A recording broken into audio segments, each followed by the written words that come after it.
Today on Terrors of Tubi, we bring the Christmas spirit as we break down all the creatures we're stirring, a Christmas horror anthology from 2018. Join us as we dive into black box theater, murderous reindeer, and hippie chicks living in vans, all while exploring themes of loneliness during the holidays. But in a funny way, I think.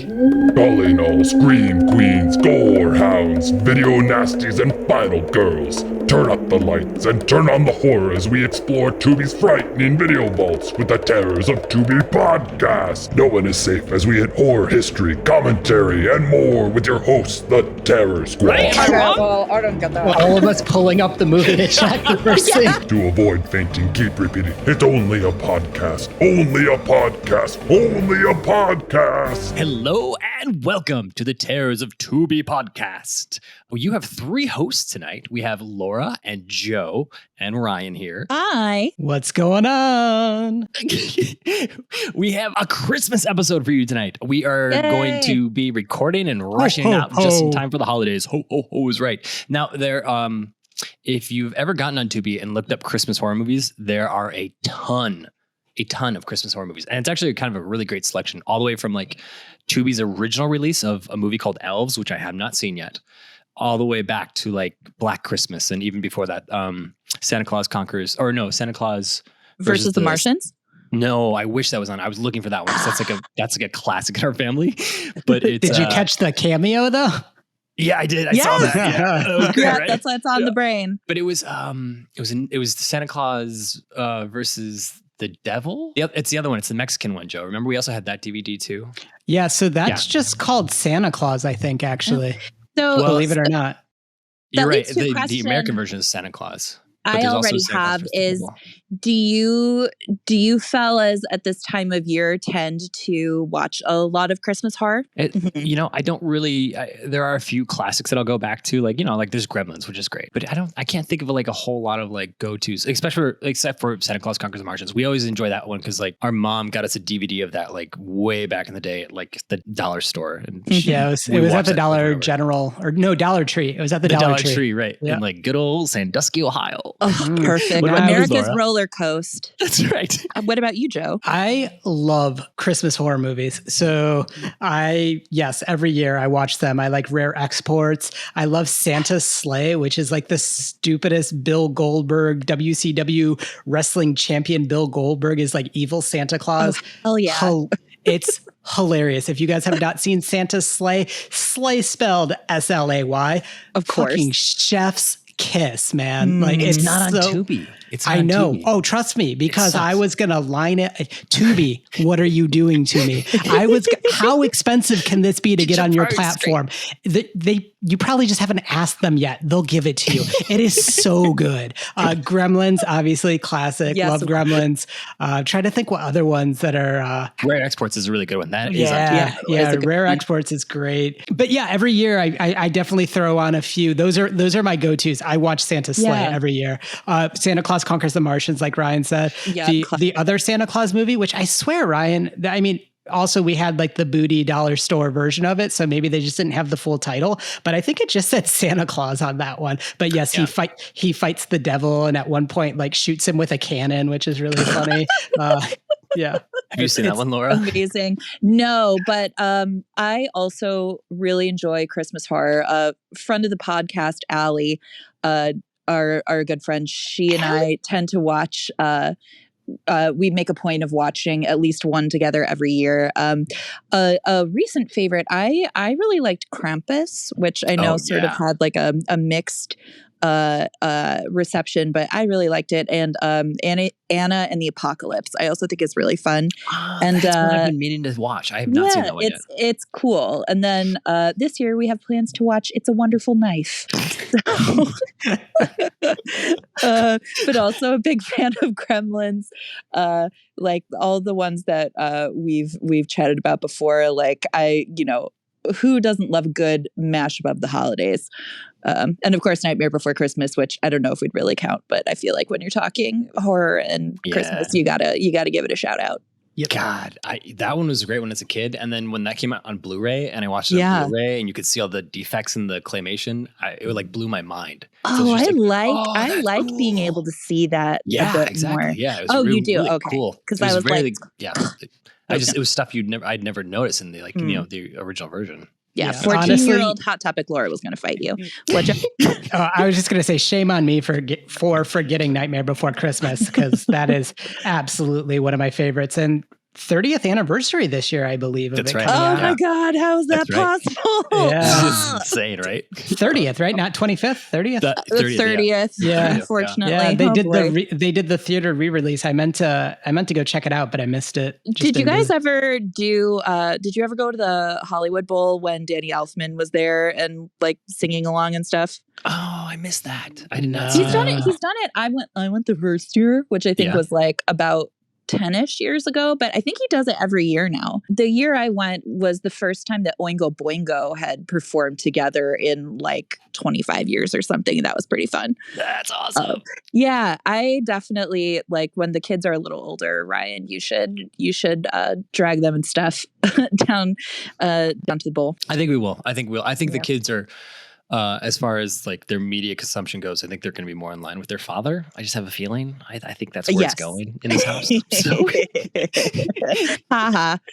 I know. I mean, don't get me wrong. Like Steph's definitely working in her like the movie Prancer. Have you seen that one from like way back? Yes, that's the one where like the plastic Right. reindeer comes to life or whatever. Right. Exactly. Joe, Yeah, you see that? I have. No, what is that? You might remember this, Joe, because I didn't remember it until Steph showed me the movie, and I was like, "Oh my god, yeah, we It's watched that all the cute. time as kids." It's like Free Willy, but a reindeer. But a reindeer, right? This sounds so stupid. It was very Sorry. I kid dare oriented. say, yeah, you're not the target demographic for that one, but Okay, but tonight Yes. we have something different because none of us have seen this movie, right? Until now. No. no. Mm-mm. Tonight we watched All the Creatures Were Stirring by Rebecca McKendry and her husband David McKendry. Let's talk about how we felt about this movie. What do you guys think? What were initial impressions? I think it's going to be worth it. I don't mean to back up from the laser focus, but I feel like for me to talk about it, I also want to talk about anthology movies broadly. This movie is an anthology movie, and I feel like the trapping of anthology movies is that inevitably you're going to have segments that are more successful than others. Yeah. And so for me, this one, I think it was made with love. I think it had a lot of interesting ideas. But for me, the execution was a mixed success. I think some of the segments were stronger than others. But I do, in general, I do enjoy, a good horror anthology. Trick or Treat is a favorite that I go back to a lot. Yeah. And something that I'll be curious to ask you guys about when it's appropriate, but I'm just going to put it out there now. When watching anthology movies, do you like it better when the segments are all by the same writers and directors, or do you like it when it's a mix? Honestly, I like it when the writers and directors are the same. When there's like a follow through of all the creative, people, they're all the same people, right? Rather than like passing the baton to another director.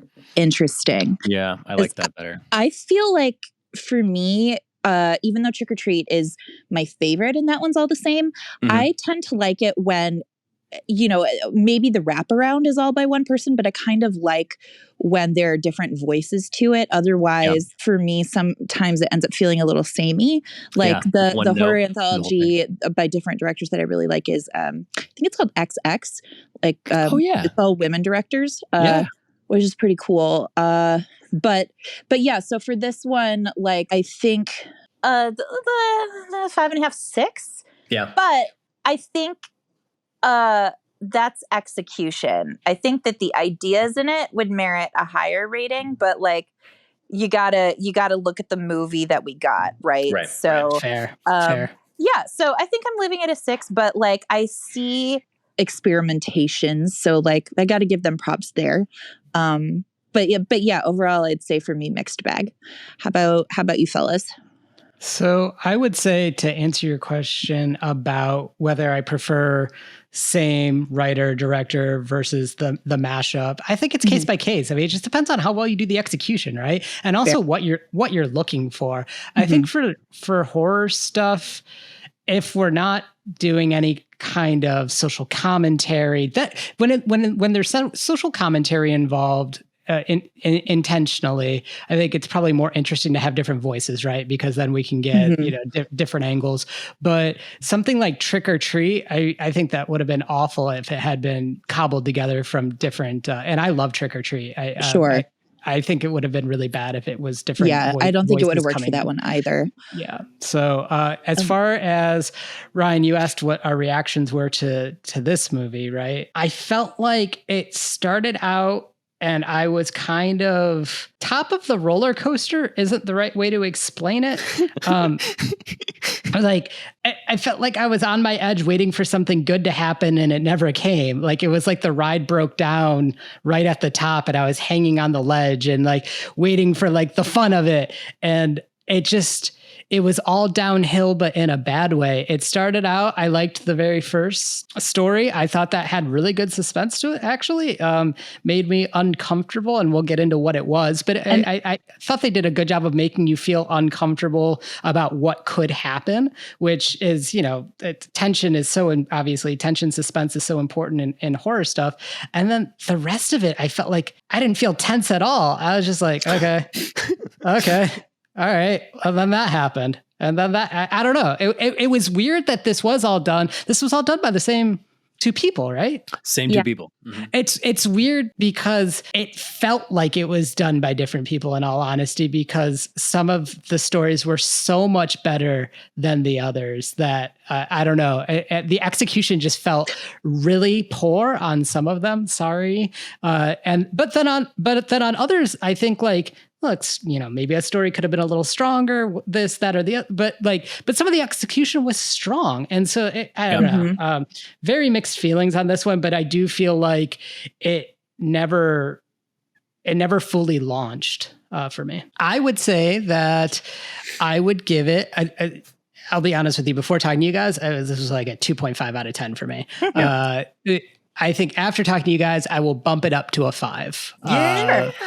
Yeah. But I still think that if I had watched it and ended it after the second short, it would have been like a 6.5. Yeah. I think that's totally fair. How about you, Ryan? I think as far as Christmas anthologies go, I think I would put this on my list of things to watch, but it wouldn't be like top, I don't know.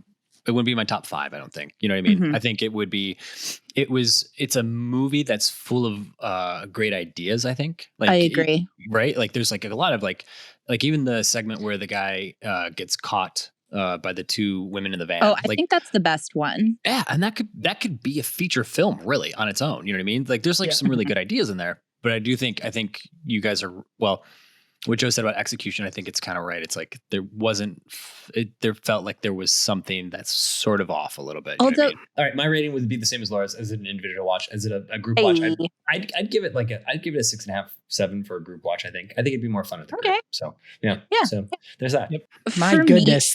Sorry. No. No, you. No, you. I was just gonna say, my goodness, the reindeer one. What was the point? What was the point of that? I'm sure we'll get there. That's the Giallo segment. It's a Giallo film. Yeah, no. Yeah. That's very, very on the nose. In fact, there's a Rudolph joke in there somewhere about it being on the nose, but it's not coming to me right now. We'll circle back. Well, okay. So for me though, what I do want to say is that I appreciate a film that takes risks and will take swings and have them not work than be boring. And I know, Joe, for you feel like there wasn't really payoff. And I agree in sort of like a visceral physiological sense, but like I could see what they were going for, in a bunch of places. And I do like respect that creativity. Something else that I think is really interesting about this one, and I wonder, before we get into plot synopsis, how you guys respond to this. But like, I thought it was really interesting in what it overall looked at about what makes the holidays scary. And for me, it looked like the really big through line was loneliness, and like isolation. And most of these stories follow people sort of on the periphery. And I've been very lucky in that most of my Christmases I have very fond memories of, but one in particular, I was by myself, like separated from my family during the pandemic, and it was terrible. And I feel so lucky that that hasn't been my experience. But, thinking about, for example, the one that's basically Christmas Carol, what was that one called? All Through the House, just those sorts of general feelings, or, even A Rose Such a Clatter, which is the one with the deer, which we'll talk about, as well as my deep hatred of deer. But, which maybe we've already Noted talked in the about episode of Train to Busan. Tell me you're from the Midwest without telling me you're from the Midwest. But I don't know. I feel like I see that, or even in the wraparound, that like, okay, these two are alone on Christmas. They've got nothing better to do, so they're gonna go see like a shitty show, which I also want to talk about, because that is on the flip side, tell me you live in Los Angeles without telling me you live in Los Angeles. I have good friends, crappy theater to go be supportive, but I don't know if even if the overall scares were not effective for you, thematically, did that stuff work for you? What about holiday horror is scary for you or not scary for you? I'm just kind of interested in that juxtaposition. I think it's a really good point to point out the loneliness of it all, because I think you definitely nailed it there, where it is that does seem to feel like a common theme that they're hitting on with a lot of these stories. And I do think all of them being in LA kind of helps kind of elevate that too, in a way, right? Because LA can be a lonely place if you're by yourself. That's for sure. Very true. My thing with holiday horror is I like when it leans more into the magical side of it, because that's what, to me, it's that's what Christmas is all about, right? That's what our parents went to great lengths to push the fact that if you want to hear more about that, listen to Autopsy of Jane Doe. That's right.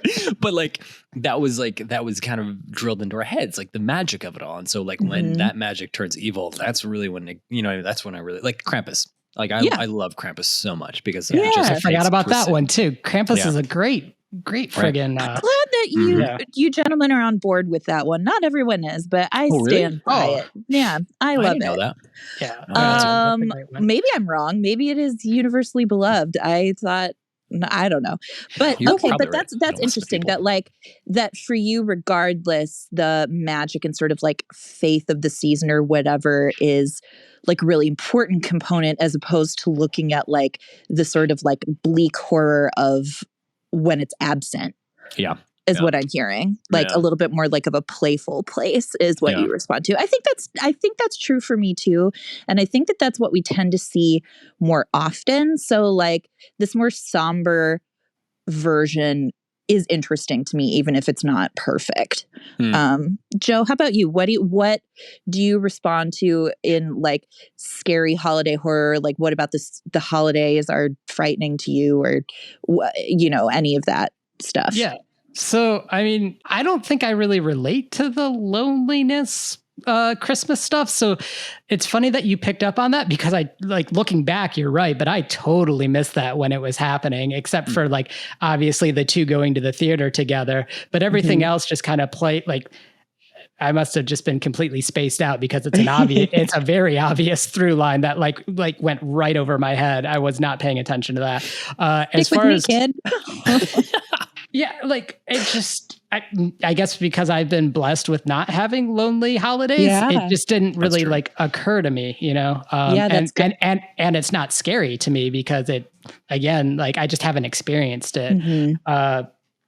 As far as what I like in holiday horror movies, I think Ryan kind of hit the nail on the head there. It's this idea that, whether it's Santa's using his magic to fight evil, or it's evil Santa, which seems to be a common thing, or Krampus. It's kind of fun, right? To have the holiday, the holiday movie genre like turned on its head and be like, well, what if Santa's evil? Like, what if there's this curse and, you know, whatever. That kind of stuff I think I relate to more than, oh, there might be a serial killer on Christmas. Like, what is it, Ryan? Is it Black Christmas or what's the Black Christmas? Yeah. I like Black Christmas. I do too. No, I'm not saying it's a bad movie. That's not what I mean by that. I'm just saying that's not one of my favorite ones because I think when I think of a Christmas horror movie, I kind of want the magic incorporated into, I almost expect it. Yeah, I want it a little bit lighter, I think, because even though it is horror, like it's, you know, you're trying to have like quote unquote good cheer and all those things. So like, I think for me, it's most successful when it's a little more fun. If nothing else, there's going to be a lot to talk about. Yeah. I mean, you guys want to break this down? Yeah. Yep. Let's talk all the creatures are starring. The movie starts off outside a theater, and these two, this guy and girl meet up, and they go into an all the creatures are stirring black box theater. And I know, it's kind of funny. It's like, man, like I know it's funny that they did this, but it's like you also like the energy of that is just so hard to like. You know what I mean? I'm not alone in that, right? Like you've both gone to those shows of Friends, and you're like one of 5 people in the audience. I've been an actor in those shows. So like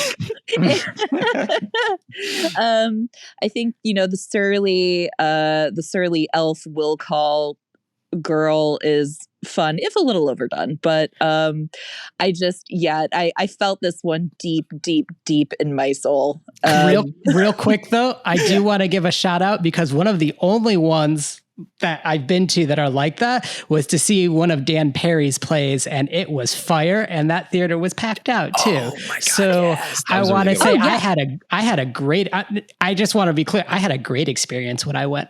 Oh yeah, no, I mean that is not at all to say that black box theater is bad. I've been to very small shows that are also tremendous. Yeah. And then ones that weren't. So like this one in the movie. That's right. Which is intentional. It's supposed to be funny, but it's like it also kind of just like sucks the energy out of the like avant-garde. Yeah. Yeah. It's also like, if you think about it, it's a little bit shitty of them to do that, right? Because I don't know, that's a little bit of who your audience might be, are these people that probably are trying to get shows at those black box theaters. Yes, but okay, here's the thing, because if it's all indie people, not only like is that the audience, but it's expected that you're going to go to each other's stuff, right? Mm-hmm. So even if you have your own crappy indie show, like even especially I would say if you have your own crappy indie show, you're going to other friends' crappy indie shows. And there's like the certain etiquette and whatever.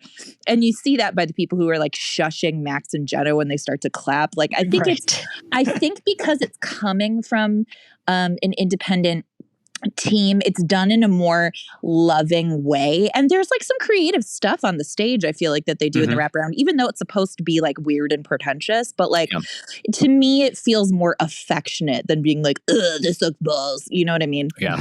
And I will say, I mean, I couldn't find the budget, but this movie is obviously done on For like a nickel and a dime. I mean, it was like, super cheap. Everything was like strung together with duct tape, it feels like. They did actually have another alt for the wraparound, but they couldn't afford it. They tried to get, and this would have been amazing to see, I think, but they tried to get it was basically going to be a Santa Claus going to a strip club for Santa Clauses. And my God. And then all the stories would play out during that wraparound. That sounds like amazing to me, but they couldn't pull it off. And that sounds more like the playful version that we're talking about. But for what it's worth, I'm glad we got this one because I'm not going to know all the indie people, but I do clock and would shout out Alex Ward, who is one of the quote unquote actors in the show, who's actually like quite an accomplished like creature feature actor, a la Doug Jones. So I bet he even does some of the creatures in the movie. I'm not 100% sure, but like that was a fun little cameo. That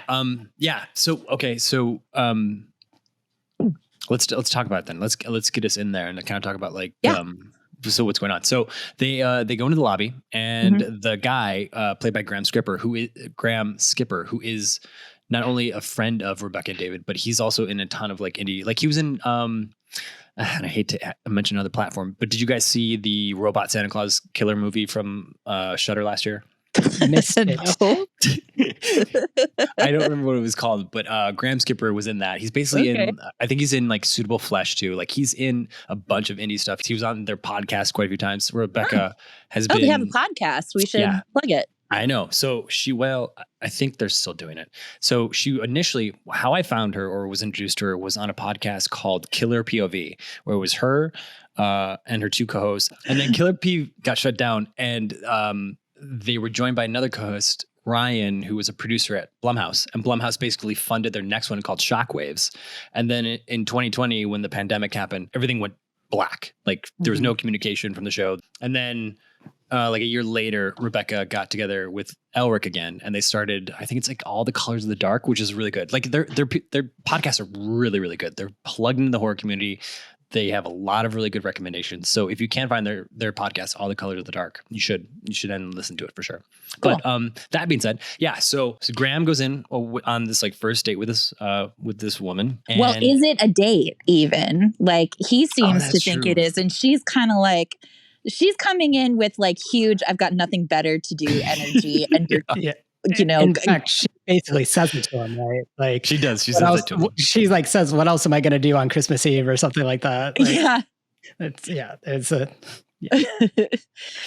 And so they pass an old guy who's very creepy and giving her Wearing the a eyes, bow tie. wearing a bow tie, reading a book in the Yeah. lobby, and then the guy steps out to take a phone call, and as he's like outside pacing back and forth, the guy with the book is like turning the pages, just staring at her.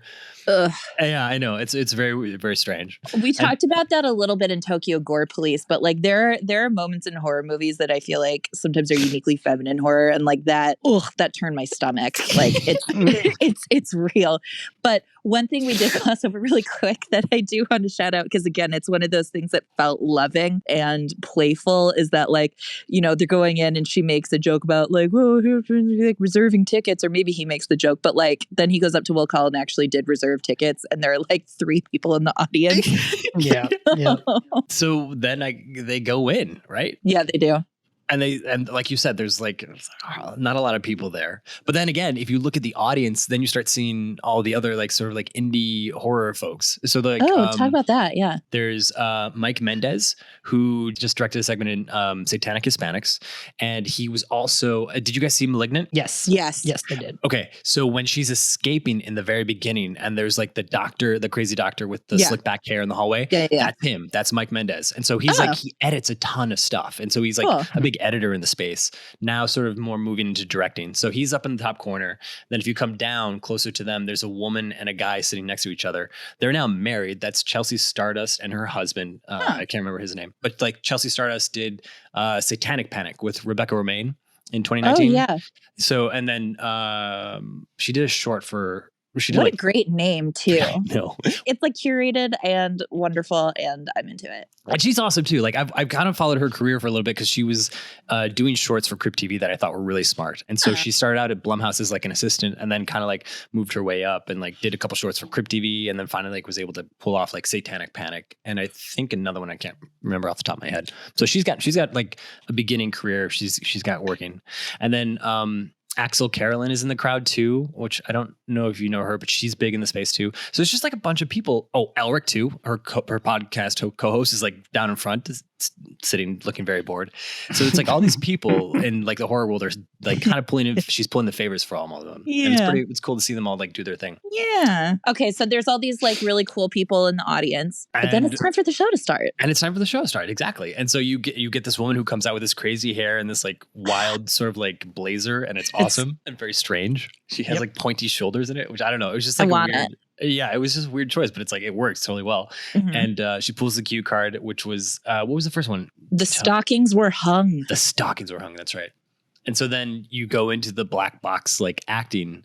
And when that first happened, I was like, oh, okay, what's happening here? And then we go right into the story, and it was like, okay, all right, here we Yeah, go. and it's very like anti-Christmas, by the way. Like they're all in gray. It's like super avant-garde, so they've got like black cubes and no facial expressions and whatever. But they start pantomiming an office, and I forget if Max and Jenna start laughing, but I wrote down they think it looks stupid.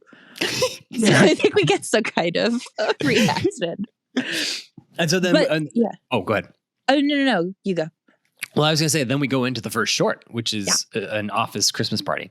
I really liked the montage that started this off. I thought the energy was cool. Right. It did. It started off with a good kick. It really did. And like, you have a guy basically, one guy trying to get out early and, or at least on time and worried about the boss catching him. And then he's telling the other guy that, he's never going to get out of here. And then you also have the other guy who finds out that the Christmas gift exchange is happening. He didn't know he was going on. So he like struggles to find something and wrap it up as a gift for the thing. I thought that was that's fun. Yeah. Yeah. And then they've got like nice rapport. Like the one who was trying to get out escapes and is like flipping the other one the bird while he's leaving. And like, And you know where they filmed this? Blumhouse. They filmed it in the Blumhouse offices. oh, shut up. That's cool. That's funny. So I saw a comment where they were like, it was great that they did that, but it was also like one of the most stressful parts of the shoot because there was a big time limit, and so they had to go as fast as they possibly could.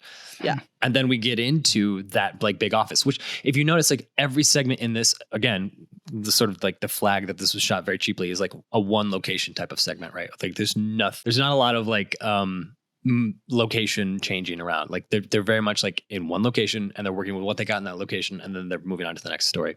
And that's what this is. They move into an office and there's a great gift exchange happening, and the boss like is about to start off, and then he gets a call and then he ducks out. It's so bleak. It's so bleak. Talk about how it looks like there's no color except for the presents. And the really, really sad Christmas lights that have been strung up. Like they're so good.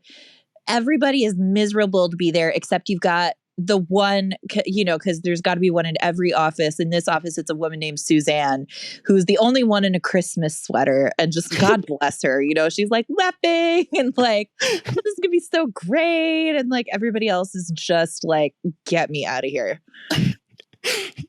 There's the one actress I did recognize in this was Jocelyn Donahue. Yeah. So which if you've seen a bunch of indie horror lately, she's been in a lot of stuff. She was in Dr. Sleep also. Yep.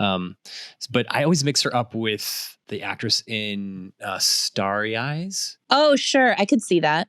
Alex Esso, right? Like, I feel like if one of them become a household name, the other one's always going to get confused for the household name one. I really do. I feel like it. So yeah. So basically what happens is Jocelyn gets the first pick. She takes first pick thinking she's grabbing a bottle of wine, and it turns out to be balsamic vinegar made in this woman's house, which is hilarious.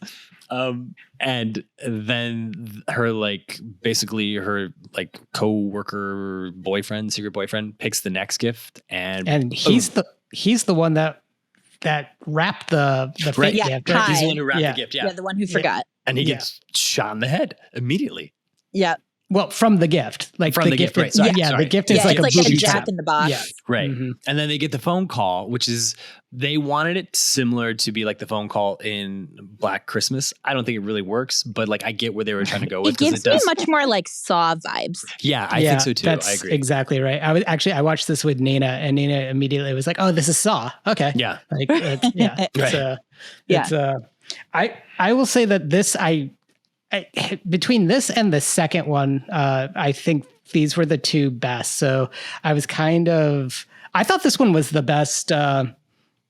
best short, because I felt like once I wasn't expecting that guy to get shot in the face, I'll be honest. And so when that happened, like it caught me off guard, and I think it put me like a little bit on edge for the rest of this specifically. It's very tense. Yeah, because the whole thing is they're doing, what is it called, a white elephant gift exchange, where you can steal the other person's present. No one knows what anyone else is getting, blah, blah, blah.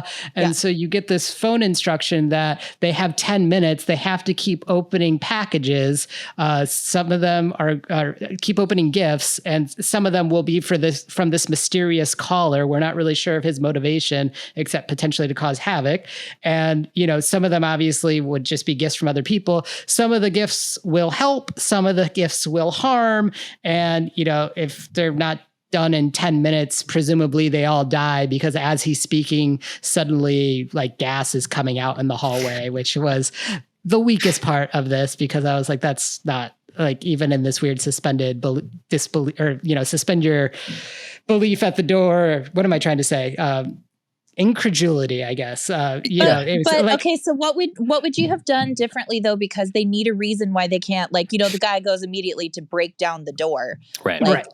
So Mhm. how would you keep them in there instead? And like, it's a chemical. That might be worth pointing out. The company is Chemways, because I think there's a crossover with it in one of the other segments. Yeah. I have to look. But anyways, I guess my response to that would be I have 30 seconds to figure that out. And they had presumably the entire time they wrote that fucking script until they filmed it. okay. That would be my, I'm and willing the to 30 forgive seconds that it. you mentioned, I would say even just finding a way to bar the door, like, because they weren't aware that this was all going to go down until after the guy got shot in the face. So whoever's Sure. orchestrating this could have easily came by and put something more substantial against the door without anyone noticing, because they're all having their holiday party that would keep them inside. Then you don't get that really lovely visual at the end that we'll talk about. But I hear you. Okay. You're right. I just thought that, look, I still think this is the best one, and I'm not overly bothered by it. I just think that the idea that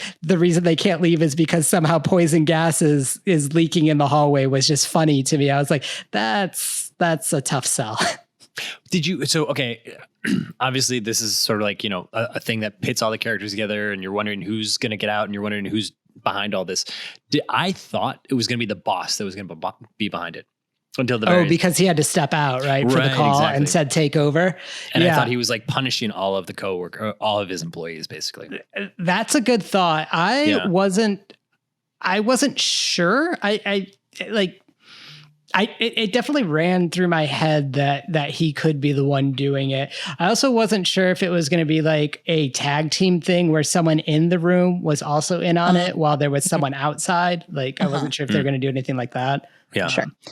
But I will say that the suspense on this one made it the most likable and the most horror for me. Everything else, I felt like this one was the best executed. You weren't sure what was going to happen with each of these gifts as they had to be opened up. And that was just like, that's a nice little, nice little element that's simple. It's simple for anyone to do, right? And whatever, it was a nice way to gain suspense without it being, too taxing on their budget or anything like that. It just made you uneasy about what was going to happen next. Yeah, smart. I am a big fan of, I don't know what we would call this subgenre, but like stick a bunch of people in a room and make them very scared.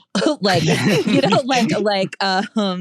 like this, like the Saws, like Would You Rather, Belko Experiment. Like I really enjoy all of those. Yeah. So yeah, this was a nice little slice of that. Okay. So, basically gas at the end of the short, gas starts filling the room, and two of the characters are fighting, and they turn to see Jocelyn Donahue's found a gas mask.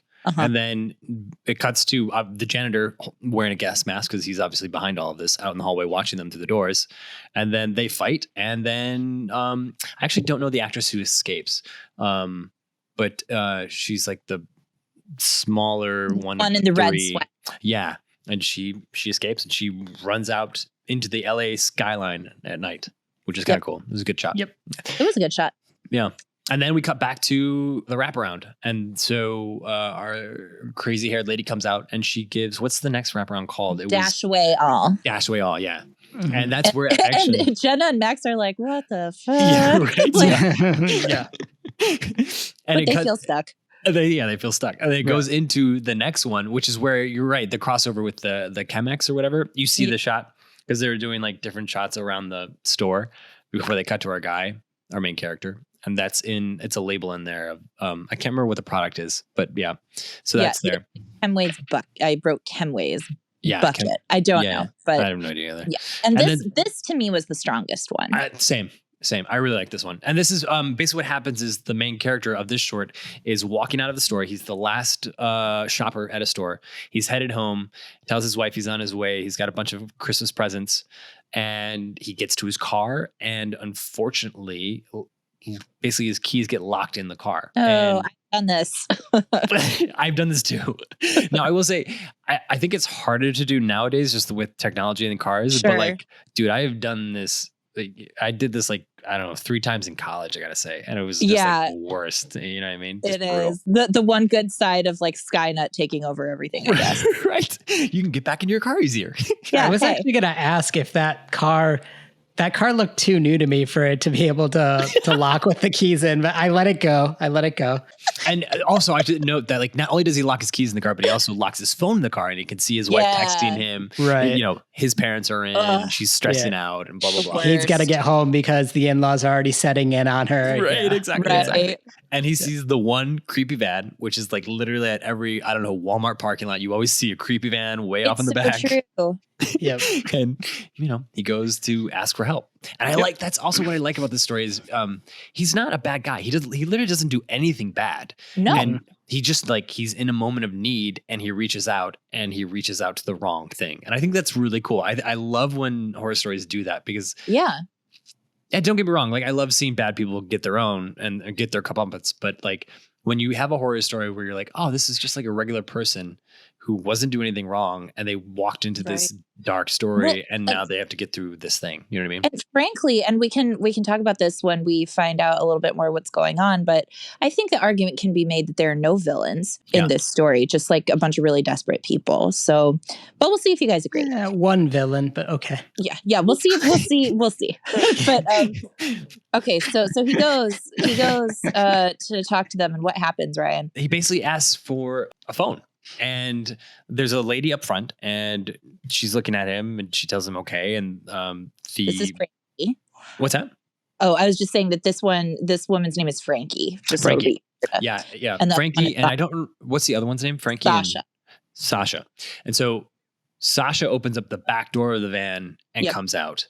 And they're kind of like, they're dressed like I don't know. They look kind of hippie. They look hippie. Like, but like not that hippie. Like, I don't know if they're like whenever they got into their situation, they were off to like some kind of like Lollapalooza or something. Right. I don't know. You know what I mean? Like there's like, and when she gets out, like a ton of crap comes out of the car. Like it's like super gross. Like, you know, it looks like they're living in the van, but they don't look like they're vagrants or anything like that. They look well put together. Yeah. Which I had questions about once we find out where this is going. But yeah. So he's going to borrow their phone. And actually, that's all fine.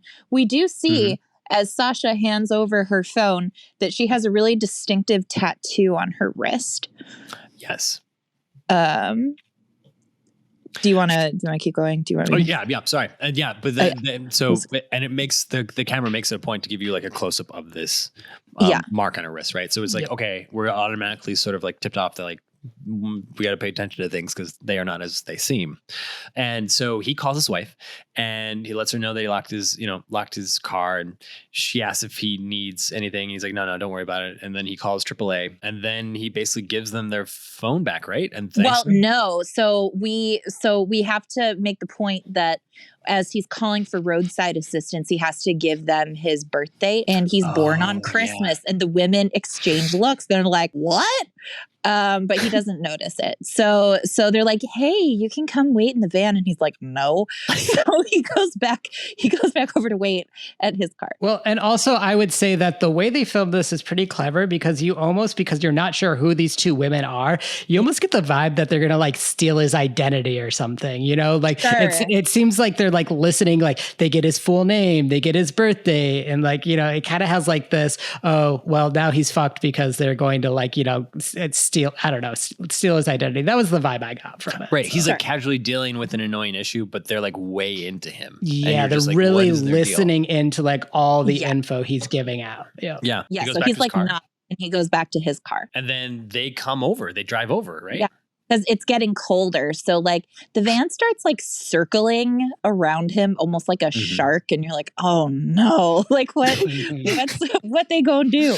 But so like, yeah, they come over and they offer him booze and he's like, no. Well, first they throw a scarf at him, which was hilarious. They were like, hey, it's cold out here. They throw a scarf at him that lands on like the wet pavement. And I was like laughing about that.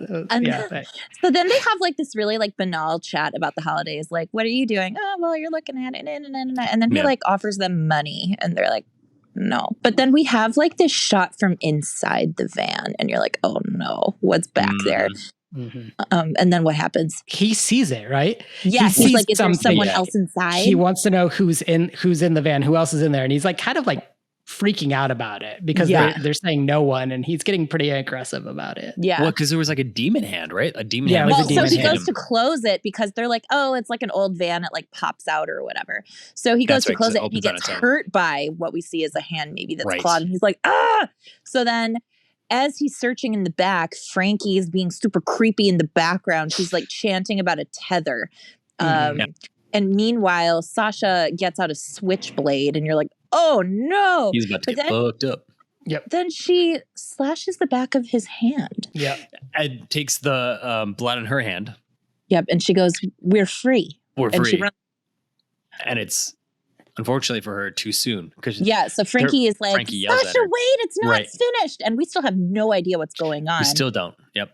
So what and- happens when Sasha starts to run away? And she passes through like this like force field thing. You can see Yeah. like a visible like Purple. purplish thing. And she just like stops and freezes and her eyes go wide. And then a demon appears or like Yeah, some she- sort of evil creature. Well, she Demon. asks a question too. She's like, Frankie, how far am I? Oh yeah, that's right. What was the rule? 25 10 feet? 13 feet? paces. 10 paces. Okay. It's 20 feet. Okay. Oh, is it 20 feet? Oh, okay. It shows up and it kills her. And we get a good shot of it actually, right? Oh, Like yeah. we see It its slashes teeth yeah, her and it everything. throat. Yeah. And, it's she's a it like, good I'll go holds back, on what- I'll go back. But like, it doesn't. Right. You know. Because she has a conversation with this. So we get a She pretty does. clear view of what She's this pleading demon with looks it. like and everything. So Oh, Yeah. yeah. It's like all in black and it's like snarling. It's pretty Mhm. effective. And I Yeah. think Yeah. that that's Alex Ward, but I couldn't swear to it. You're probably right. I bet you're right. So Frankie's like, oh no, and like cries out. But then she finishes the ritual and we see the tattoo transfer to Eric and he's like, what? And he's gonna leave. And then Frankie's like, it'll kill your family. Because he doesn't buy it still, right? Right. Well, so she really quickly gives the exposition of like the rules of the demon and how he's Mhm. responsible for it now. The only ones who can keep the evil at bay are the people born on Christmas. You have to stay within 20 feet. He goes, why? And she just says, who fucking knows? I thought that was amazing. And I thought That it was is good for a amazing. short. Like it's Sontag. It's also Joe. Yeah. Don't worry about it. Right. Just go with it. Just go with like it. linear horror. You're stuck, That's- man. Don't ask questions, man. Yep. Yeah. Yeah. So it's just like this really like, I don't know, two people in a really shitty situation. So she tosses him the van keys and she's like, who knows, maybe you'll get lucky and find someone else. It only took us 3 years. And she breaks into his car and it takes her like 2 seconds. Yeah. And so then she sees the presents in the back and she's like, what's your address? And he's like, basically, he's like, fuck yourself. I think he tells her to go to hell. Yeah. And she just tells his phone to take him home instead. And so she's like, I'll leave them on your doorstep. And she starts his car and then she just sort of calls out as she's leaving, like, hey, happy birthday to us. And she leaves. Then we have like this overhead shot that I thought was pretty cool where we can see like the magical perimeter. Mm-hmm. And so Eric picks up the keys and the demon gets back in the van because I guess they have it trained pretty well. And he's like, this isn't happening. And then we just go like to this really nice, like back to the wraparound of like this picture. And it's actually interesting because Alex, who I think plays the demon, is actually playing Eric, like the main guy. And he has like a different actor like wrapped around him. It was a nice, pretty picture. Yeah. Ryan, what Yeah. Twilight Zone episode was that? Ooh. I don't know. Which one? To me, it really made me think of The Howling Man. I mean, it's not a perfect 1-to-1, but it really, like the rules and everything Yeah. else and how it kind of traps him at the end after he broke the rules, it really made me think of Howling Man. Yeah, you're right. And I would say, Laura, have you ever seen Howling Man? I don't think so. Okay, so real quick, breakdown of Howling Man. Howling Man is like this. A guy, he's traveling in the middle of the night. There's a huge storm. His car breaks down. He goes to a castle and asks if he can spend the night. It's a monastery, sorry. Just Monastery, sorry. And the monks there are like, no, you can't. And he's like, well, what the F? And then finally, Yeah. like, he convinces them to like let him stay the night. And they're like, okay, you can stay the night, but if you hear anything strange, ignore it. Just stay in your room. Don't leave your room. And so they put him in the room.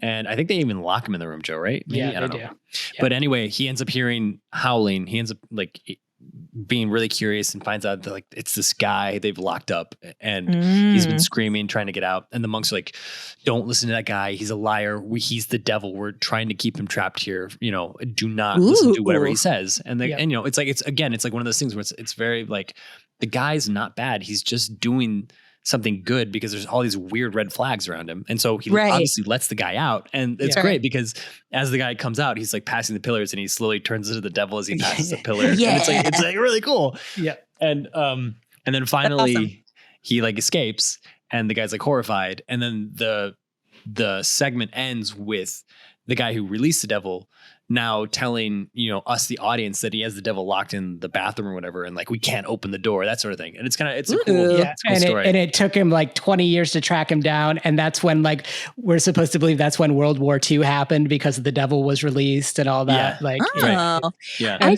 yeah. Sorry. The way they, in case you're wondering how you keep a devil trapped, they have a shepherd's staff that I assume is something, you know, something biblical involved with the shepherd's staff. And they're or shepherd's crook, I guess. And they're using that. And that's the only thing that when you bar it across the door, for whatever reason, that magical crook, that he can't open the door when specifically that is used. So I think what you mean, Joe, is why? Who fucking knows? Yeah. I really enjoy the mythology of that. And I really enjoy the mythology of this short. Ryan, I know you said that you would watch a feature of it. I don't know if I need one, but I think again, like the first one and this one are both pretty successful in terms of like the scope of the story that it's telling and, you know, telling it well within that time frame. And those two at least are pretty visually distinct from one another. So like so far, you know, I'm pretty on board with these. Yeah. And you've learned a lesson, like not to let Google Maps label your home. Because, you know, if someone sees your phone, they're going to your house. And don't talk to hippies in a van. That is the real lesson. That's the real lesson. Okay. So real quick, my question, my suspending disbelief question that I will suspend it, but they were really clean for not being able to go more than 20 paces from that van. Like, I was like, how are they showering? They got to pull that van right up to that shower. When I was on Warped Roadies, we would go around filling these giant plastic bags and we'd let them sit out in the parking lot under the sun. And then we'd take showers with that. So there you go. Asked and answered. Probably what they did. I was also going to say too, Joe, on the whole like Tubi horror Christmas list, there's actually a terrible like ripoff of The Howling Man called I Trapped the Devil from 2019, which has Jocelyn Donahue in it, by the way. Jocelyn! Yeah. And it does like all the terrible ripoffs. Like, I'm just gonna spoil it. At the end, like the devil walks out like a little girl, which is basically like ripping off of Baba's movies. You know what I mean? Like, it's just like, it's not a good one. I wouldn't recommend it, but if you want to go check it out because you're curious. Anyway, okay, moving on. Sorry. So we're back to the wraparound. So so we have that really nice picture that we were talking about of like the demon holding the other guy. The bow tie man is like continues to stare at Jenna. He's a huge creep. And Max also, you know, I guess like quote unquote first date, you know, debatable, but horror, like he starts having digestive issues that'll come up later. But so then we are introduced to our next segment, All Through the House, which has 3 actors on stage and they have like a red light bulb and a green light bulb that they're swinging. How did you guys feel about this one? Joe? What was that about?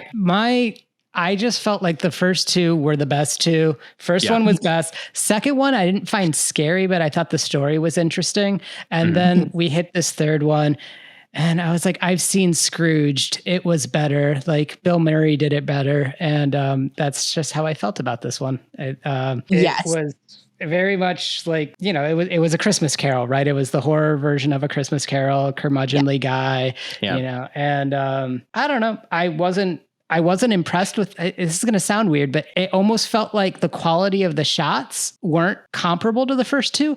It almost felt like it was shot on a different camera, or a different lens or something. It didn't have the same visual quality as the first 2, at least in my mind. Yeah. And that might be a thing that they may have like switched cameras. Cause I also didn't see how long it took to shoot this movie, but I feel like it actually took them a long time. And I could Okay. be wrong. Yeah. Well, Well- starting with this one, it started feeling like college filmmakers made a short for class. Sure. Gotcha. I agree that like I don't really need more Christmas Carol adaptations. I will say I think Jonathan Kite, who plays Chet in this one, is very funny, and I laughed out loud at a couple moments. When he's snorting the line of cocaine and it turns into tinsel. Like I thought that was pretty great. Yeah. And like later when he's in the bathroom, like when he's pretending to like be on the phone with the police and he's like, "Oh, you're coming right now with a SWAT team?" And he's like, "I have a gun." Like and like the meta of like him talking to the actors in the TV I thought was fine, but like honestly I think that Jonathan Kite's comedy chops does a lot of heavy lifting in this one. I agree. Also, does he gives his neighbor, who, by the way, Joe, did you recognize the neighbor Okay, so I did, but I don't know why. from Resolution? Okay. Yeah, that he's from makes Resolution. sense. So this is an actor I really like in a movie called Resolution, which, Laura, I don't know if you've seen, but it's from this director duo, and they basically they just did a bunch of episodes for Loki, and now they're moving on to the Daredevil series. But they've been doing a bunch of like small indie films, and they did this movie called Resolution. It was like their first one. They made it for $20,000 down in San Diego. Really good. And he plays one of the main characters, and he's actually really good. I would argue that Vinny, the other guy, he's like way better and kind of carries the whole movie. But like, I was really happy to see him because I always wondered like what happened to him, because like the filmmakers moved on and they're doing pretty well for themselves. The other guy who plays Vinny, like he kind of just keeps doing indie stuff out of San Diego. But I was like, where did that guy go? Which is his name, by the way, is Peter Solella. Maybe is his last name Solella. I'm not sure. But I was happy to see him. I was like, oh, that's cool. That's good to see him doing something. When he gives all his cash away to his neighbor, everything in his wallet, does he give him the bag of cocaine too then? Because the bag of cocaine was in his wallet, right? So didn't he just literally... Oh, that's right. I forgot about that. So It yes. sounds like the neighbor needs it because he's like, "God, I hate Christmas." So that's starting a little holiday cheer. Laura, you said no villains in this anthology. I had this guy. No. I meant the villain in the second. Dash away. Okay. Well, I still disagree with that because I think that those hippies were kind of villainous. But sure. But okay, then I take back my initial commentary because I was going to say this guy was a villain. I mean, yeah, and I think like again, Joe, you're really lucky to have not had a Christmas like his. But like, I actually, even though he's like a total asshole, I found him to be pretty sympathetic and like is the id version of people spending the holiday alone, especially like when next to like obnoxious displays of like the sort of like cookie cutter Hallmark version. So the reason why I think he's a villain, even all of that notwithstanding that he could be relatable, is because no matter what, the dude is like 30 something years old, maybe older. I don't know, say 30, 40 years old. And he's like vandalizing someone else's Christmas display. I mean, grow the fuck up. Like, come on, man. Like, I don't know. That's ridiculous to me. So villain. All right. I see your argument, Joe. That makes sense. If he hadn't done that, if he hadn't vandalized the display, then yes, curmudgeonly, it's sad, like it sucks. But specifically when you're actually out to like piss on other people's Christmas because you're having a bad one, that's fucked up. Like that makes you a bad, that makes you a bad person. I think, it's like lashing out and like trying to take control in a situation where you feel such little control and whatever. But I do agree that it's very childish. Yeah. And, I mean, I think as far as the story goes, like there's not much to it. No, so it's like, I thought it was pretty gnarly, like during the, Christmas Yet to Come when like the rat burrows inside him. That looked painful. Yeah. That was a real rat. And that was, I think it was actually shoved up the shirt of the director, David. Oh my goodness. Yeah. Oh, wow. And so they were... Okay. that rat was very well fed, they said, and very well taken care of. They loved that little Rats rat. are really smart. I bet if you have to work with an animal on set, like a rat would be way better than, for example, in my limited experience with animals on set. I worked on something once with a goat. From my own experience and from what I've read from other people, like for example, on The Witch, like goats are the actual worst to work with. Never write in a goat into anything if you can help it. They're mean. They headbutt people. They don't cooperate. So versus rats are clean and smart and tiny, so if they're not behaving, you can put them in a cage. I actually just read an article about that goat from The Witch, and they had to like retire him from Hollywood after that movie. And he's like, not dead. When I say he's out to pasture, he's actually out of pasture somewhere. And apparently he's still just so fucking mean. Like, Yeah. Like that article just came out a couple months ago. I can't remember. So funny. You guys searched it. I can't remember where I saw it, but it was probably clickbait, and I clicked it. If you find it, send it along. We can put it in the show notes. Yeah. They I'll track also it down. bite. The one that was on the project that I worked on was a biter, which was not good. God, that But- sounds like such a pain in the ass. what? It sounds like such a pain in the ass. I Yes. don't know why you would put up So with that. rats, not goats. Tell your friends. There we go. Rats, not goats. Yeah. Real quick, knowing what we know about Hollywood, does that mean they had to have a handler on set because they had this rat? Or is there like do you have to hit like a certain type of animal before you're actually required to I have would like guess that there was a wrangler and probably unionized at that. I'm actually in the same union as the wrangler. So, Which so then actually, we like it. We give them jobs. That does raise the question then, like, how much did they spend on this movie? Like, what do you guys think they spent on this movie? I don't know. Because they Hopefully did not a so lot. bad at that. I don't know. I know, but they did they kept everything to one location for the most part for every segment. How But did then they? They snuck in the drone. They shot at Dashway Blumhouse.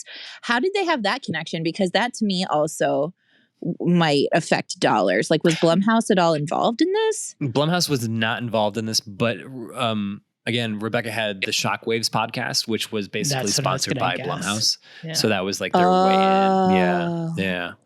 So yeah, I'd be curious to know. I really would like to know a budget to see how much they spent. Hopefully low six figures would be, That's I what I'm think- thinking too. I think would be forgivable. They did get Constance Wu, so Yeah, I wasn't sure if that was a favor or if they actually paid it her. must have been right. Right, like there's no way they paid her rate. There's no way. no, no. it's- She's working for network shows, a series regular. Right. Like, stop it. Yeah, and she did. She literally snuck in a few hours to do this. And I can't remember which show she was on at the time. I mean, that had to have been fresh off the boat, right? It was. Yeah, you're right. Fresh off the boat. Right. I think Rebecca knew her from an earlier project, and I can't remember what it was. That's cool. Yeah, so she definitely did I'm her a glad favor. that she was willing to play ball. That's nice. Yeah. All right. I keep derailing. Back to the wraparound. Back to the wraparound. No, derailing. I live for that. I am the love queen of derailing. That's the best derailing. part of this show, I think. Yeah. And Okay. so what that means, I think, to me is that I'm being a bad influence. Joe's usually really good at keeping us on track, but now I'm just dragging him down with me. You know what it is? It's because I think on anthologies, I'm not as good at staying with my linear horror theme that's fair. because we're talking about so many different types of horror. So We're doing fine. We're already halfway. Yeah, we're already halfway Yeah. done. We are, right? Like this wraparound That is was when number 3 of 5. Right? So okay. So in this part of the wraparound, all the one of the actors has like a little Santa statue. Like at the end, they have their light bulbs. He's playing So with him. Jenna and Max are like super bored, and thankfully the new easel title's intermission. So they make eyes at each other, like, "Do you want to go?" And I thought that they were gonna leave. I mean, I know they I did can't, too. but yeah. I but did I was so like, as well. "Wow, they're gonna come back. That's very nice." I mean, you can't do that if it's like your friend show, but if you're there just for kicks, like, I don't know. You could easily just go away, which most of the audience does. They do. Right? They do. Yeah. Yeah. So Yeah. Max is like, I have to pee. And he leaves Jenna with like the silent concessions girl. And then we see, oh my God, there's at least 2 of them. They're like twins or something. Whoa. Like, so we're Right. just kind of in this like surreal space. Right. And then the bow tie man comes back out and he's leering and he's gross. He grabs a popcorn. I hope he chokes on it. And Jenna overhears Max talking on the phone in the bathroom, and he like catches her listening. So like it's kind of awkward, but she's saved by the ringtone because he gets another phone call and he's like, Okay, bye. And I wrote, oh, they're not trying to bail, huh? So like she goes back in and like it's almost empty after intermission, except for the two of them, the bow tie guy, and like maybe like one or two other people. But the show must go on. And so we get a new easel, a Rose Such a Clatter, which is Joe's favorite one. I will say that the actors doing the car lights in this part, like for the wraparound, looked cool. So they're driving. Oh yeah, I will say that too. Actually, I did think that was a good like shadow box segment. Yeah, I thought that was really cool.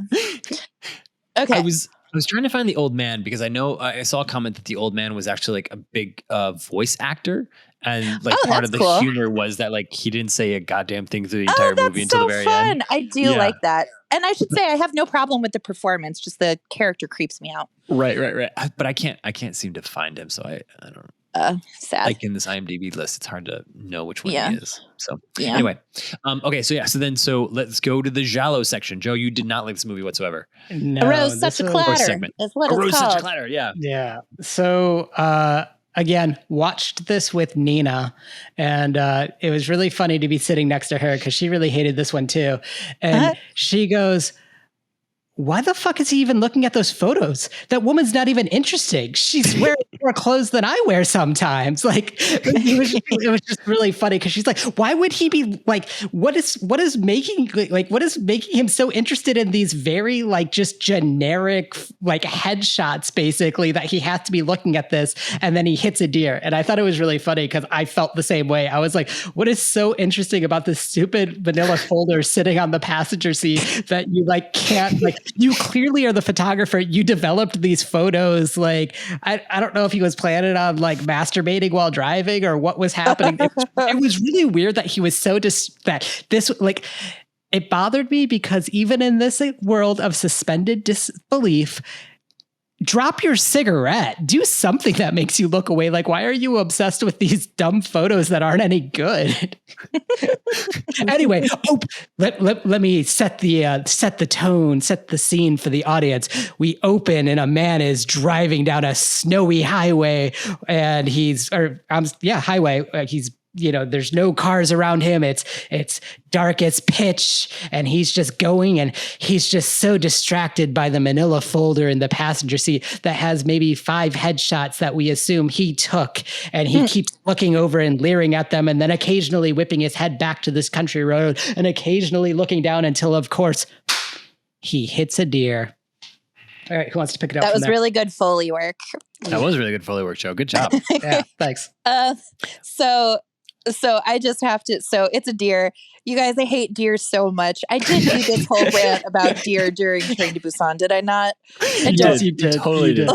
Okay, well, it does not abate. They are the worst animal. Get rid of all of them.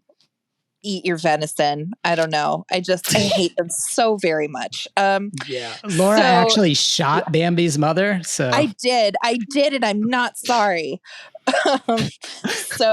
So he starts to drag the deer off the road, which he should have just set it on fire. But okay, it was actually kind of sad because it's bellowing, like it's still alive, which isn't good. And he beats it with a rock, but it's like spinny and stylized. Put it out of its misery. Yeah. Yeah. Do you want to talk about either of you like the giallo of it, like how like the stylized like spinny the camera? I mean, stuff? it is like it's very much like I mean, it's after he hits the deer, you have the POV of the killer, like looking like watching from the bushes, right? Watching from the bushes, and with like red filters, exactly. And the guy gets back in his car and he goes home, and he comes home and he's like, he's wearing like the classic like. Wait. Well, go ahead. Because we saw the collar, and it's Blitzen. Blitzen, right? I forgot. Right. Blitzen killed Blitzen. But also, this isn't actually a problem I have. But I'm just going to point it out. Have you guys ever seen a real reindeer? They're so small. Oh, yeah. Really? They are very small. I didn't know that. Yeah. And so this to me just looks like a goddamn variety, whatever they're called. Lyme disease ridden. Like, is there a difference between reindeer and caribou? Deer? Because I've seen a caribou. I think are big. Because I was going to say I've seen a caribou and I thought that was pretty large. No, I think caribou are big, but reindeer. Okay, no. Now I feel like I need to go on Wikipedia just to make sure I'm not being an asshole. But I'm pretty sure they're small.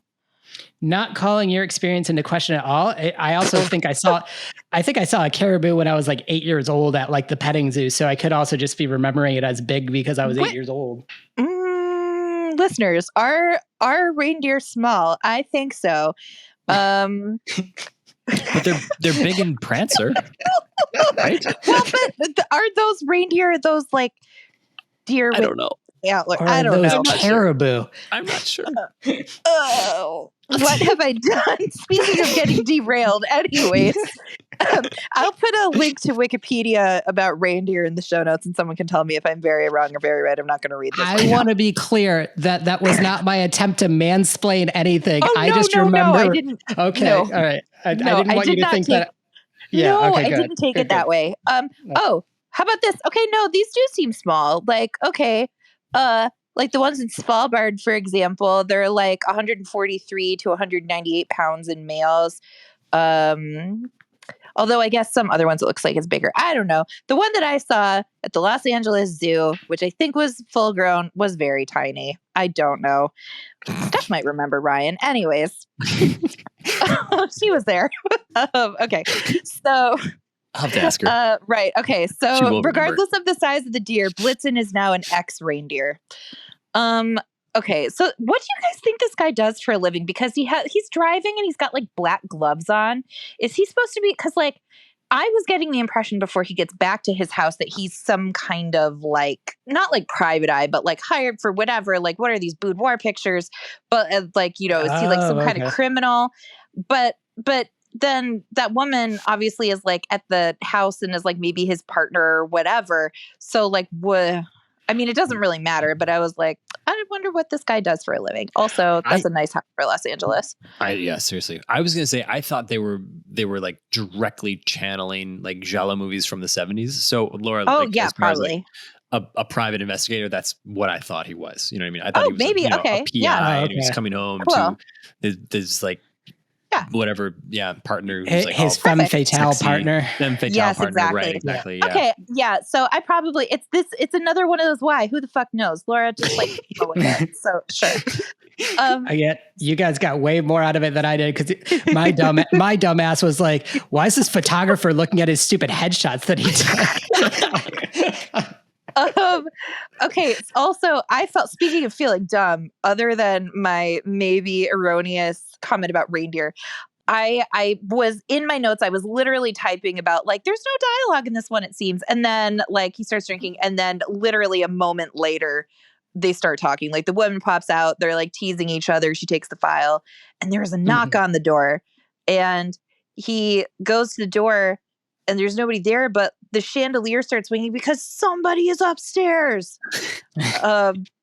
And he goes to look, and, you know, as something even more pointed, there are, speaking of your on the nose reindeer, Joe, there are antlers mounted on the wall upstairs. Yeah. I was gonna ask, we're supposed to assume by the red light of the murderer that it's Rudolph, right?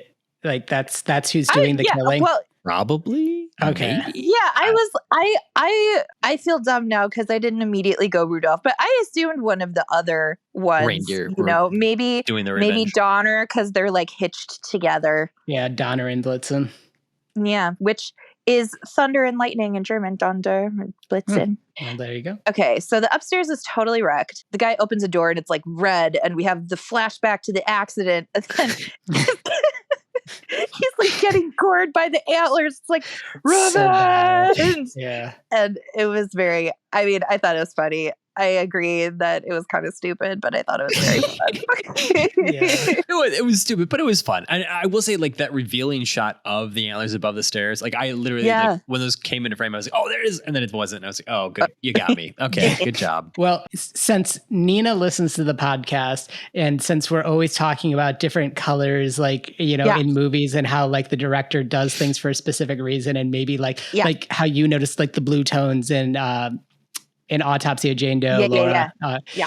Nina was like, Tell them I saw the red. I noticed it. I will. Good job, Nina. You did it. She said that with a little laugh. She's like, even I didn't miss that one.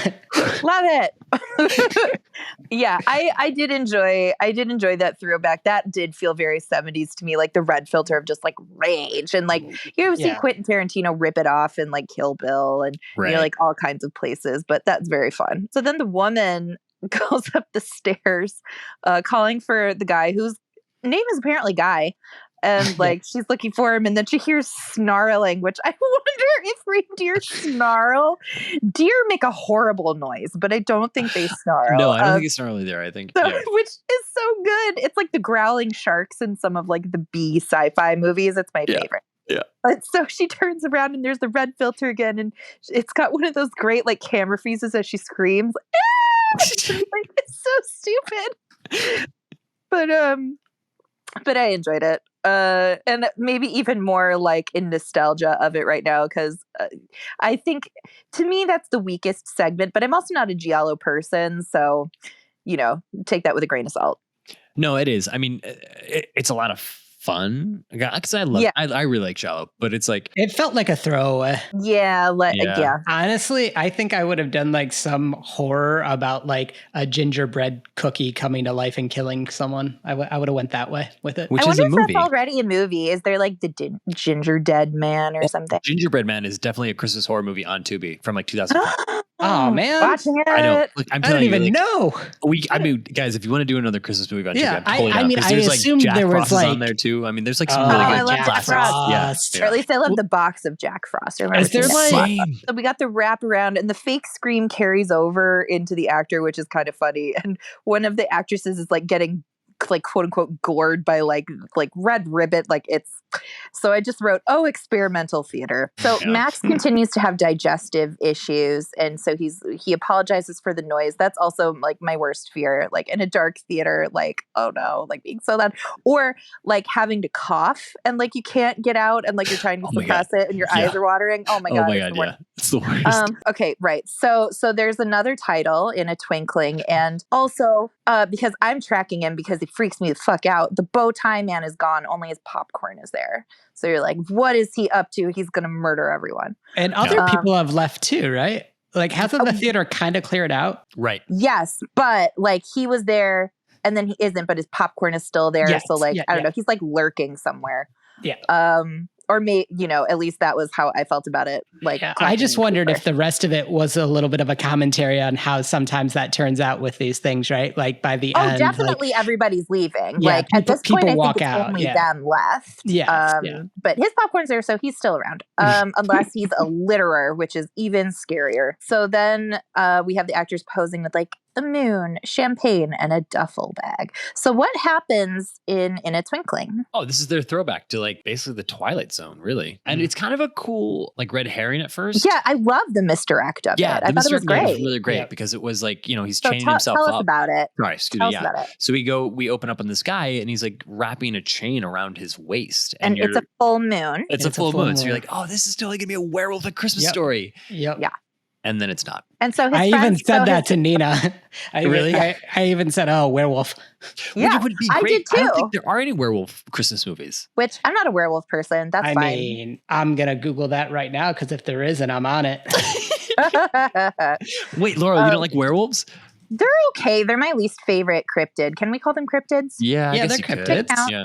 They're They're okay. I'm a vampire person. Yeah, I feel like everyone's one or the other. Oh no. A movie came out in 2023 called Werewolf Santa. Yes! Jesus Christ. Really?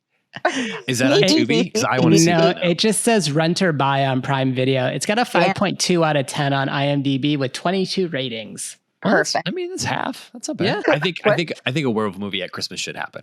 I think that's like, but like someone should. I would grudgingly support it just because I like Christmas horror. But do you like have a Van Helsing crossover in there then? Right? I mean, I know he hunts vampires, but like well, what if it's a lycanthrope Christmas? What if Van Helsing, vaguely German, whatever. What if he's like Krampus and it's Werewolf Santa and it's like a battle royale movie? That's kind of awesome. Rebecca McEdry should be paying us for these gold ideas.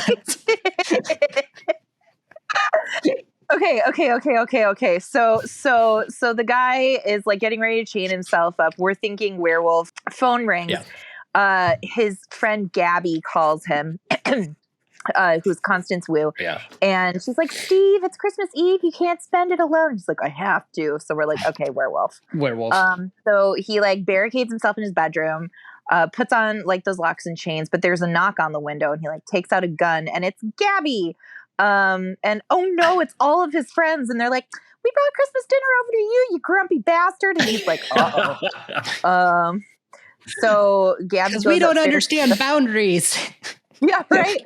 Well, speaking of which, you know, like Gabby goes up to the bedroom and picks up the chains and she's like, we're just going to talk, right? And so I also thought this was funny. Like Steve starts to do like the exposition dump of what's going on, but they're interrupted. And she's like, okay, bye. So we don't know what's going on. And then we have, which I haven't seen in a million years outside of Star Wars, we have like a wipe transition. Yeah, and that's pretty cool. Like that was a fun little nod they did back to like, you know, the old sci-fi shows too. Yeah. So Gabby's outside having a cigarette and she sees a weird star. And then I thought it was a really cool transition to like the 4:3 aspect ratio. Yeah. Right. Yeah. And like the old time and it's like, and like so like that and like the montage in the first one and whatever. I'm like, okay, we're doing some interesting stuff. Like they're like taking a couple risks. Like, so I thought that was cool. And then there's like an old timey TV thing about aliens. So now what happens? So, and the and we're in black and white now too. So we've like changed to black and white. We're in 4:3, and she comes back into the house, and all of her friends are seated at the table, and they invite her to sit down. And they're like, please sit down. And she's right over there. And she's like, yeah, of course. It's the only chair that's open. Right. And they're acting very like they're like very rigid. It's almost like rigid Stepford Wives, like a little bit, right? Yeah. Steve is actually normal too, though, which he's took normal. me a second to realize. But yeah. Yep. And, he's just kind of going with it. Yeah. And he's like, I have to go to the bathroom. And so then the friends, and I actually think that this is really good. These are really good physical performances from, I'm unfamiliar with these actors who are playing the friends, but like, I don't know. I thought they did a really good job with it. I think so too. Yeah. So they're asking about Christmas memories and they lean in with these like enormous eyes. And Gabby is still not getting it. She's like, did you guys get high without me? Right. But like Constance Wu is totally charming. Did you guys see when it was in town, did you guys see that play 222? No. A ghost story? No. Oh, it was so good. I'm not going to spoil anything, but like I remember you telling me about this, like to go see it. And I didn't. So it was like her, Darren Criss, Anna Camp, and I forget who the other guy was, but anyway, she all that to say, like, no spoilers about what happens, but it's very good if you see it. Try to go in blind. She was in it when it was in LA, and all of that to say she's done horror stuff before. Not that, I mean, this is much more playful and stuff, but I guess that maybe she's like more open to genre stuff than you would maybe think at first blush based on her resume. But anyways, okay. So Steve comes in with a gun and he shoots all three of them in the head. So that was a little bit, what? But then they sit up and they're fine. And the blood glitches on the wall, which is kind of interesting. Yeah. And the scene starts over again with the friends. They're like, would you like to join us, Gabby? Right. And they're inviting her to like, I was going to say before that, for the record, Constance Wu does think it's a practical joke. Because at first she's like obviously freaked out, right? That all these people have been shot in the head. Yeah. Yes. But then they all sit up and she's like, oh, okay, great practical joke. It's over now. And that, I only want to point that out because she does like have that surprise, but then she's still like not sure what's going on. So right, she's in denial still. But then it starts to get real because she tries to leave, but she can't. And is this the part, or is it later where she's like, oh wait, no, that is later. I see it in my notes. Never mind. But so yeah, she can't leave because when she tries to go out, she's just like back in the room. And so then they do would you like to say a blessing? And she's like, Jesus Christ, Mary! And then he'll go, amen. That was my funny. favorite part. Yeah. So then they take the covering off the turkey. I forget what that dish thing is called. Oh, I but don't know. it's all so like that's in color, but Yeah. it's got like candy canes and stuff in it. It's Right. like all wrong. And again, with the physical performance, I really enjoyed like how they were Mhm. using the forks all wrong. Like that's Right. pretty creative. Like how do you mess up your fork? Yeah. So Did so you- then The yeah. settings too, right? They were like extra forks. I missed that for too. Oh, I the didn't setting. notice that. I thought maybe it was just fancy. Let me pull it up. I don't there's, like, know. fun things they did for Yeah, sure. I'm a Philistine. I don't know how many forks you're supposed to use. What's a salad fork? What's a crab? Yeah, who's that? Wait, who's the guy who we thought was a werewolf? What's his name? Steve. Steve. So in the wide shot, you can see Steve has like 4 forks next to him. Yeah, maybe you got to it's have really your fancy chilled dinner salad forks, fork. yeah. You got to have your, if there's roast endive, I mean, you're going to have a different fork for that. Like, come on, Ryan. Yeah, they're classy up in this spaceship. That's But right. okay. So, which I guess we don't know yet. But so Gabby tries to leave, and outside the door is Santa versus the Martians. Wow. Dun dun dun. Oh, I should also say this last segment is filmed all in the filmmaker's home, by the way, in Burbank. Oh, really? So this is You like know- their house. Did you guys Wow. ever see Convergence? Yes. Love that movie. Convergence. I love that movie too. Coherence. Oh, Coherence. Coherence. Yeah, Oops. yeah, that movie's awesome. No, I appreciate that even though I got the name wrong, you still knew what I was talking about. 100% I knew where you were going with that. Yeah, I feel like Convergence would also work as an alternate title. It Don't at totally me. would. You're absolutely right. It's a- Actually, you can't at me because I don't have handles to at. Haha. So, but another really good movie to check out that was made for like $4 at the director's That's house. so smart. So smart. Smart, so good. Okay, so anyways, so yeah, you can't go outside because it's Santa versus the Martians. So all of her friends pursue. Right. They keep giving her weird stuff, and they like decorate a tree, but it's like all fucked up. And so so finally, Gabby goes and sits next to Steve, and like the friends are glitching. So then we finally get the exposition dump that he didn't get to do earlier, where he's not a werewolf. He's in fact been getting abducted by aliens on Christmas for 10 years. And she asks why they're doing this, and they turn scary with these huge bright eyes and are screaming, "Ah!" Right. And then I thought it was pretty funny because like that did surprise me that Steve is like, "Oh, I forgot to tell you, they really don't like it when you do that." yeah, that was, yeah, I was laughing. The delivery on that was impeccable. Yeah. And just more of that theme that I really appreciate in a short. Like, why? I don't fucking know. Like, just go with it. It's fine. So Gabby keeps trying to leave and she can't. And I really like this sequence where she's like going through the door and out the closet and stuff. Yeah. Or like comes out the closet. And Steve is like, they have to play along. So Gabby goes to open her present, and it's an ugly like Christmas sweater in color. And we cut back to the friends, and they're all wearing the sweater. Steve gets an alien in a snow globe.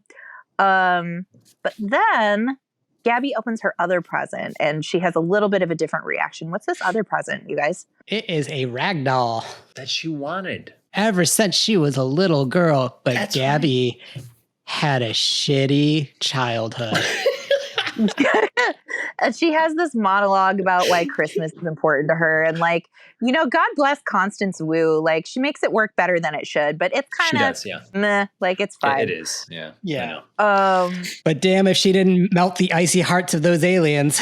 That's right. So because true. that's enough that, and like they did a really good job picking out a gift. So good job, guys. That's hard to do, especially when you don't know someone very well. So so Gabby and Steve get dropped back off, and the aspect ratio goes back to normal, and we get another like wipe, which I like. Invisible editing is so the norm now that like I'm always taken aback, and yet kind of delighted when we get like the really obvious transitions. It's kind of nostalgic for me. But okay, so Steve comes out and he's holding the doll, and then I actually really like this down-tempo version of We Wish You a Merry Christmas. Like, it's nice and kind of like spooky, but still sweet. And it took me a minute to identify it, but I liked it. What is Anyways, what? How so every year they come to visit Steve and he doesn't give them like their answer for why they like Christmas, right? So like does he just like sit there and wait for them to leave then?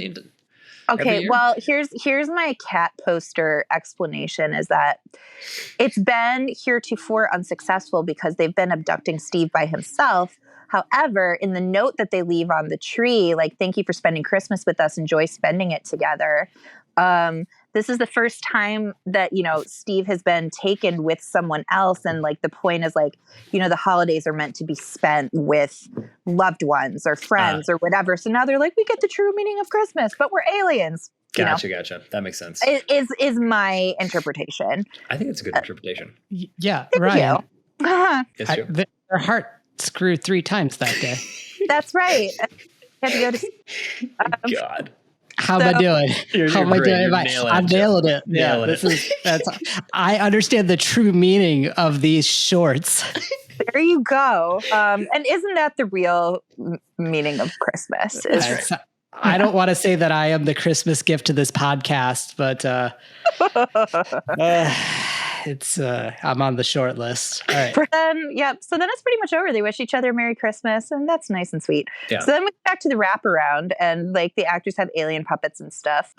Easel Woman is back with all of her magnificent hair. And the next easel is "And to All a Good Night." And actually, I thought this little sequence was pretty creepy up until like the end. Do you guys want to talk about what happens? Wait, what was so creepy for you? Okay. So, you know, so the actors are moving with purpose around the cubes. And so then they start doing Max and Jenna's dialogue from earlier in the night in Deadpan, which is like sort of creepy, but like, okay, fine. And so Max is looking not great. So he has to run out. So it's just Jenna and the creepy bow tie man. And the bow tie man looks at Jenna, which is creepy. Like, I would say that's creepy. But then this, I think, is kind of creepy because then the actors start doing Max's phone conversation that's happening right now. Right. And so he goes, I tried, I thought I could beat it, but it's too close now. It's too late. I'm sorry. I have to feed. So just the idea of like there being more to the actors and there's some, you know, like spooky omniscience and whatever. Like, I like that sort of like magical realism piece. So there's maybe the Christmas magic you guys were missing before. But so anyway, so they're doing the dialogue and they're like, I have to feed. And the bow tie man smiles because he's the worst. So, so they were doing like the concurrent and then they do future dialogue. So, and it's all deadpan. Is it over? I'm starving now. How about you? And so then the show's over. Max comes back in and does, is it over? Like, I'm starving now. How about you? So then we get kind of like a cheap jump scare, like in the corner for Vision, because he turns into like this like demon thing. Right. Which I get it.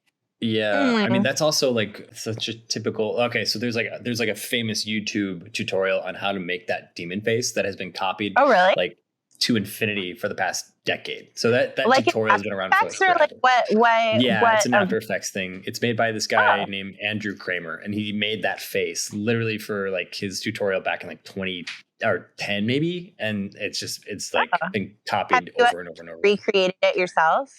I have. That's why when I saw that, I was just like, oh, okay, well, all right, that's the thing. Now, do you think that was homage to that in like the indie making, or do you think like I'm overthinking it and they were just like, we can get that and we can watch the video and know how to make it? I think okay. So this was probably my most frustrated like point of the movie, because like it was the end, they were wrapping it up, and I thought they were gonna like go all out or do something, because we sat through all this shadow box theater, so I was thinking that it was really gonna kind of like elevate to, I don't know, super silliness at the end there, and it just didn't. And so by the time that face showed up, I was like, oh God, you're being so lazy right now, and I'm so mad at you. Yeah, you know it's a little. Yeah, no, I agree. That gets to the roller coaster thing that Joe mentioned at the top, which I agree. Like, I think, and especially like if you've got a strong ending, I feel like you can look back at the rest with rose-colored glasses. So that actually may have like changed. We never actually did like star ratings for this one, like numeric, which I'm fine with, and we can, but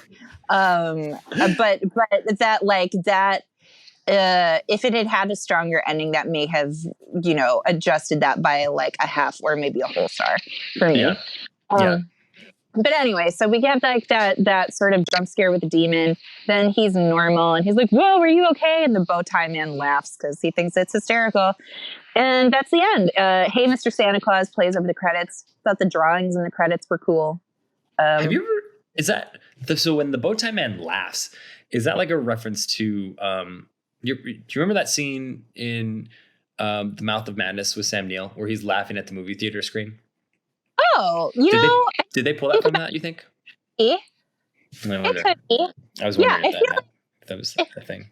You'd have to think like, these are clearly people who love the genre, and like you tell them, I didn't know that they were podcasters, but like, so they've ostensibly done like these deep dives and stuff. I would not be surprised if you were right on the money with that. Because they know their history really well. I mean, Rebecca used to write for Fangoria. She has a PhD in horror, cool. so like she knows what's up. Oh, I love that so much. Right? Yeah. That's awesome. Well, I hope then. So that's the movie. Is it pedantic or like condescending to be like, I see potential? Like, I think. No, obviously they know way more about this shit than I do, but I'm excited to see what, and they made Glorious. I'm excited to see where they're at in another 5-10 years. If they get a little more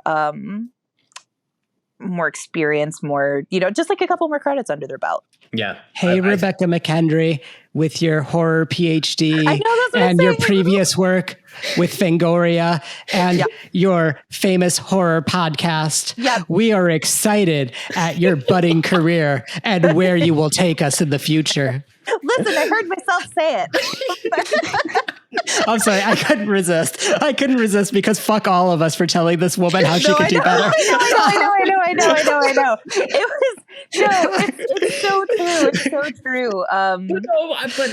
Hold on though, because that's what we get. Like, that's what fans are allowed to do. This fans are allowed to do. Well, okay. So I guess what I want is, because like I think you should keep that. I think that's very funny, Joe. Like, but I would like, if they got to do like a Blumhouse that had a little bit of a bigger budget, and if she's directing a script that is maybe coming from somewhere else that like she gets to collaborate on or whatever, like I would like to see what she would do at sort of like that next echelon. And I'm surprised she hasn't had a Blumhouse movie yet, because like how entwined their podcast was with Blumhouse. Like, I'm just surprised that she wasn't able to get something on the side. So maybe who knows? Coming. Maybe they offered it and she was like, nah, I've got my own vision. So who knows? Maybe.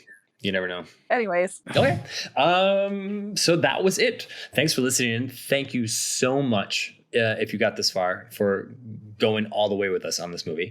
And please check this movie out. Let us know what you think about this movie in the comments. Let us know. Wait, what was the big question you had, Laura? The size of reindeer?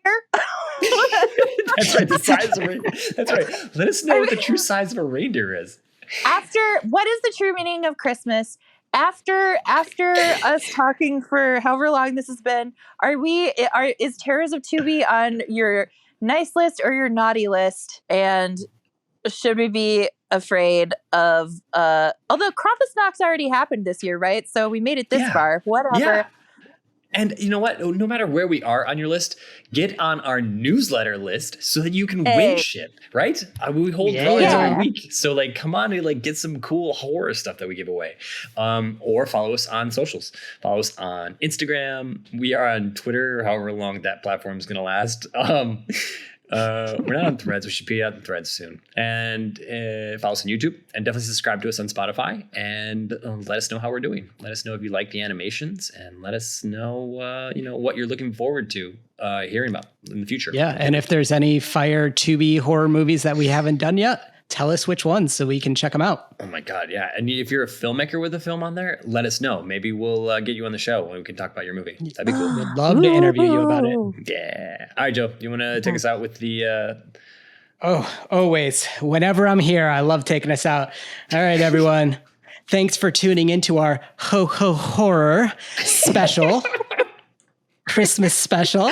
And until next time, stay terrified, y'all. Bye.